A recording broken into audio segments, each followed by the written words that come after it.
This video is brought to you by patreon.com/worsttake. Get access to exclusive live streams and Discord servers, on-screen shoutouts, and early access to some videos when you join now. Help make sure that we can continue to make content like this by supporting the Patreon. Links are in the description down below.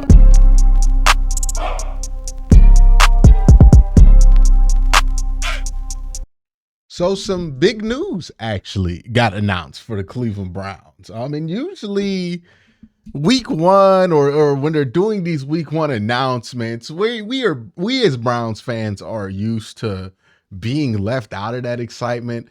It's literally been since I think the team came back in '99 that we've had anything interesting to do on week one other than likely play a division opponent, and most certainly playing that division opponent at one. Like the conversation we've had for years about what the Browns are going to do week one is if they'll play home or away, so we know which curse we needed to break that week, whether it be the home opener curse or the first week of the season curse. And since 2023, well, since last year, the Browns have broken all the opening week curses. They got the home opener curse a while ago, I think in 2014.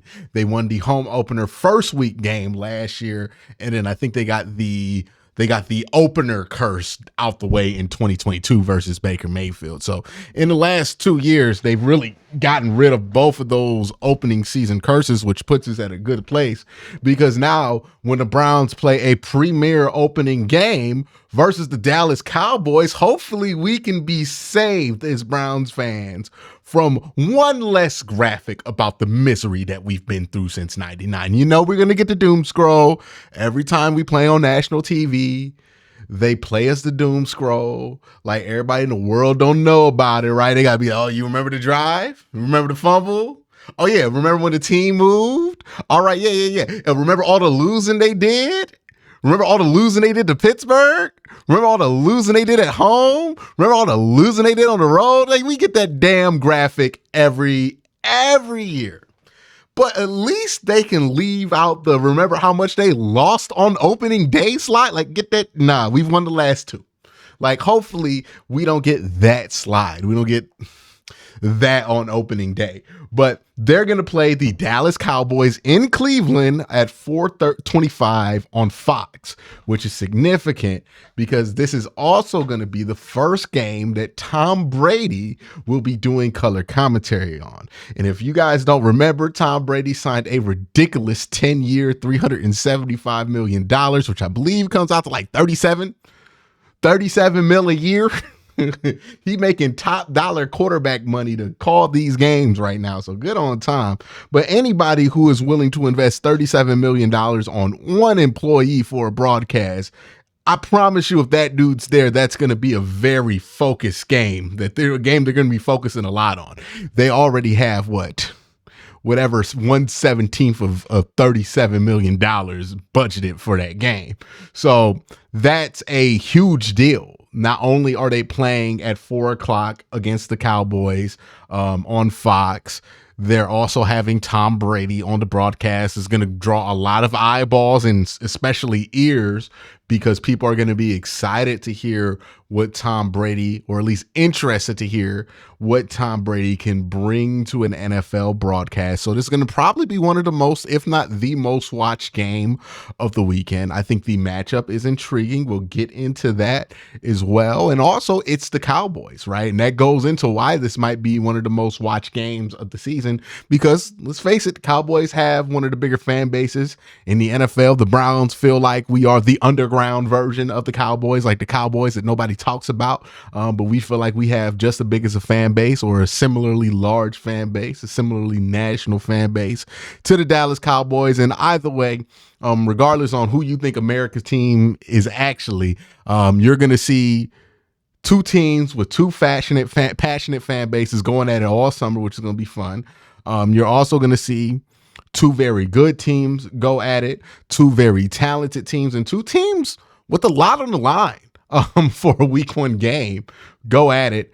especially early on in the season. Now, when it comes to like what's actually on the line, not much is on the line for both these teams. It's a week 1 out of conference game, so both teams can stand a loss and be fine for the rest of the season. But when you play a game on national TV, and I talk about this all the time, it's really less about the impact that game has for the rest of the season, and it's more about the impact that that game is going to have on your perception, especially if you're a team like the Browns, who's probably not going to get as many national TV games as the Dallas Cowboys. If you're the Browns, this is a golden opportunity for you to win the perception battle, because right now the Dallas Cowboys are seen as a good team, especially in the regular season, and are frauds, right, when it comes to the postseason. And that's something that the Browns want to avoid becoming. And right now, people don't know what to think about the Browns. They had that crazy season last year, the crazy season in 2020, but they haven't really put 2 back-to-back good seasons together.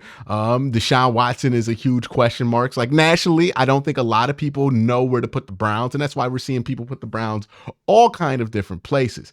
This would be a great place for some of these players to reestablish themselves. If Myles Garrett wants to get on the campaign to win another Defensive Player of the Year, if a great game here on national TV in front of one of the largest audiences you'll play against all year, because not only is it week 1, it's Tom Brady's debut, it's versus the Dallas Cowboys. You're probably going to be one of the biggest numbers that the Browns get all year when it comes to viewership. If you're Myles Garrett, a great game here carries a lot heavier of an impact when it comes to the awards down the line and just your overall perception and how people perceive you, which can affect things like how fast you get into the Hall of Fame, or if you get a first team All Pro, or if you get a Pro Bowl selection, where you rank on the NFL top 100. All of this stuff kind of it matters what your public perception is. And again, when you play good, when everybody's watching, it really does boost that public perception. So if Myles has a great game, it'll be a great introduction for him for this year. Another player who could use a great reintroduction is Nick Chubb. We all know that Nick Chubb plays super well. We'll see if he'll be even available for this game. But if he is, what better way to re-debut than to re-debut versus what is a good Dallas Cowboys defense, and play extremely well at that running back position to show how well you are. Now, the player that I think this game is going to be the most to, or mean the most to, and the player that I think would benefit the most from playing a good game as far as their public perception goes as a football player is Deshaun Watson, right? Deshaun Watson, as far as his football reputation goes, right? Now, his other reputations, we not here to talk about that, but his football reputations, right? It's taken some hits over the years. I've talked about that in a video, or at least I'm going to talk about that in a video that I do later today or tomorrow, about whose reputation really needs to be built upon for this upcoming year. But Deshaun Watson, like, we got to be real about it. The last 2 years haven't been great on his football reputation, right? Whatever you want to say about those first 6 games back, they didn't leave a good taste in a lot of the people who wanted him to be successful's mouth, or the haters' mouth, right? It left them a great taste in their mouth, right? And even the 5-game sample, while I will sit here and argue that he played better than what people were making it out to be, the reason that the perception on those games differ so much is, one, didn't play those games in front of everybody.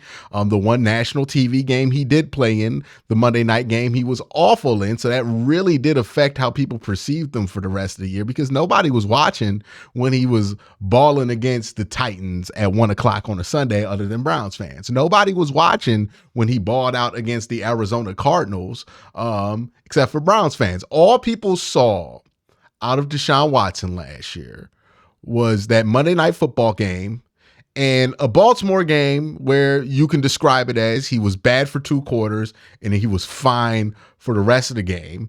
And he made some big plays, but you basically, I think half of that game wasn't even televised nationally. So you're talking about people nationally seeing him play 2 good quarters of football last year. It's not going to change a lot of minds. Like whether you're a Deshaun Watson diehard or you're a Deshaun Watson hater or you're just a regular Browns fan, you have to admit that's not going to be enough to convince people to think that you're back. It's going to take a couple of good national TV performances, and a performance here against the Dallas Cowboy, who will be a respected opponent for Deshaun Watson, especially at secondary with Trayvon Diggs back there. If he can have a good game here, if he can have a great game here, I think the tone of how people will talk about him will differ. The amount of benefit of the doubt he gets on performances that look okay on paper will start to change. So if you're Deshaun Watson and your football reputation is something you care about getting back, this is a huge game for you because, again, and I'm going to say this for like the 15th time, you're playing the Dallas Cowboys on week 1 with Tom Brady debuting in the booth. There will be at least 40 million people watching this game, right? And whether we like it or not, a good game in front of 40 million people at 425 on Fox does a lot better for your reputation than balling out in front of like 10 million people, maybe, on 1 o'clock on a CBS in a regional broadcast. Is what it is. He's got to have those moments, right? That's why the playoffs make so much of a player's reputation, because not only are the stakes high, the viewership is high, right? Those things matter. Deshaun Watson knows this because he built his reputation early in his career off of playing really good in national TV games and playoff games. That's how he became somebody who people didn't blink an eye at you trading 3 first-round picks for, despite the situation that he was in. So he understands this. We understand this. He wants to start to change that reputation, because if he doesn't have a good game here and he plays well for like all the other games that the Browns play that aren't on national TV, then the same shit that happened last year where he played well but nobody cared is going to happen again. He's got to play well when everybody's watching. That's just a fact.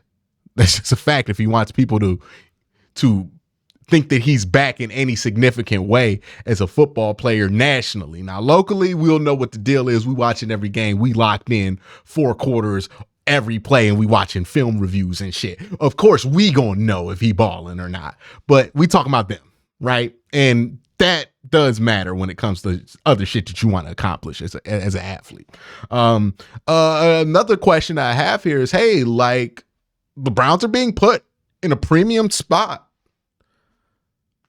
on week 1. That's a good sign. It's a really good sign. There were millions of different combinations of games that the league could have gone with for the Dallas Cowboys for week 1. The fact that they felt confident enough in the Browns to put them on national TV week 1 and in such a big spot, and maybe even Fox wanted this spot for them and wanted this game for that reason, that's a big deal. That means that the NFL believes in the Browns again. And that might mean that the Browns might be a team that maxes out their national TV slots or comes close to maxing out their national TV slots, because usually this is a precursor to a team that you're going to see a lot, right? When they're playing in a premier week 1 spot, that means that the interest is high on that team and people think that this is going to be a team that's going to be able to provide really intriguing entertainment for the NFL season. That's my thoughts on the Browns playing the Dallas Cowboys week 1. Let me know what your thoughts are down in the comment section below. Y'all have a great day. Have an even better night. Peace.